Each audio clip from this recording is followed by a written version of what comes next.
Hey, what's up, YouTube friends? What I'd like to do today is compare these two entry-level models, the Springfield GI and the Kimber Custom 2. These are the respective entry models in each company's lineup, and we're going to be shooting just plain 230 grain ball ammunition. These are reloads. I'm trying to save my factory ammo stash as much as possible during the ammo crunch. This one is the Springfield GI. This gun is made in Brazil for Springfield Armory. It's stainless finish with bead blasting there on top of the slide. It's got a military length guide rod, and it doesn't really have all the bells and whistles. I like the old school look of this gun, the World War II look. It's completely stock except for the sights. The sights that come with it are the era appropriate little, basically just little bumps, and they were very hard to shoot with. I do like to shoot my gun, so I just did a mild upgrade. I put some basic Colt iron sights on there. I didn't put any night sights or any big excess big dots or anything like that, because I'm pretty sure they did not have tritium night sights in 1942. So I just wanted to keep the historical look intact. The other one is Kimber's entry-level model. This is the Custom 2. This one, as you can see, it's got some fake ivory grips on there from Bar S grips that I really like. And I did put some True Glow TFO night sights on there. Other than that, everything is stock. Let's go ahead and take these two entry-level 1911s to the range, and we'll see how they do. Stay tuned. Okay guys, I'm back from the range. I shot both pistols at 7 yards, my usual test distance, your kind of realistic self-defense distance. And the results were pretty much what I expected based on my previous history of shooting these two guns. Let's go ahead and start with the Springfield GI stainless model. There we have my group at 7 yards.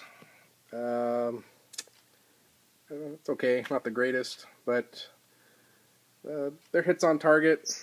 They're reasonably combat accurate. They'll do what they're supposed to. And here's another group. That's my second group. I started to get used to the gun again. That's a little bit better. So that's the GI at 7 yards. And let me get the Kimber Custom 2. And except for that one, I had a really nice group there. Again, that's 7 yards. And there's some headshots for you. Most of those were clustered in pretty well.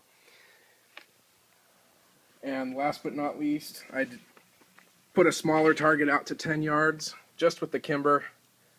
Again, these are not homegrown, reloads, homemade ammo. No malfunctions, both pistols function fine, but that extra $150 or so in the price tag does become apparent when you're at the range, in my opinion. You've got your US-made Kimber, tighter tolerances, match-grade barrel, match-grade trigger. I think that trigger is the biggest difference between the two, between the US-made Kimber. I don't even know if being made in Brazil versus being made in the US makes that much difference. It's just when you pick it up and shoot it, the Kimber feels tighter, feels a little bit more of like a cohesive unit, all the parts of the gun. Springfield GI, great gun, especially for its price point. Looser tolerances, definitely, which may enhance its reliability, I don't know. But the trigger on the Kimber is just in a little bit, you could say it's in a slightly different class than the one on the Springfield GI.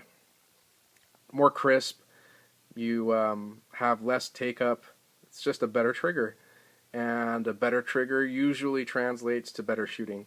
Anyways, here's 10 yards. I was pretty happy with this group.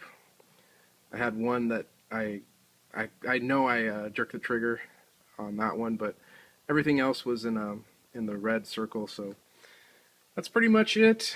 Of course, 1911s are as popular as ever, maybe even more so. There's still a lot of people getting into the 1911 market. And if you can swing a really nice, fancy Nighthawk or Ed Brown or Les Bear, more power to you. But, you know, if you have to get one of the lower entry-level models, I don't think you'll be outgunned at all. I think they're just fine.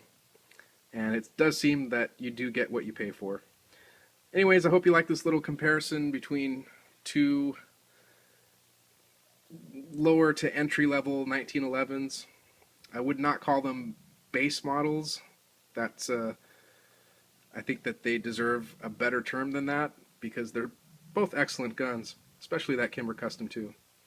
Alright guys, I'll see you soon and hope you guys have a good rest of the week. Thanks.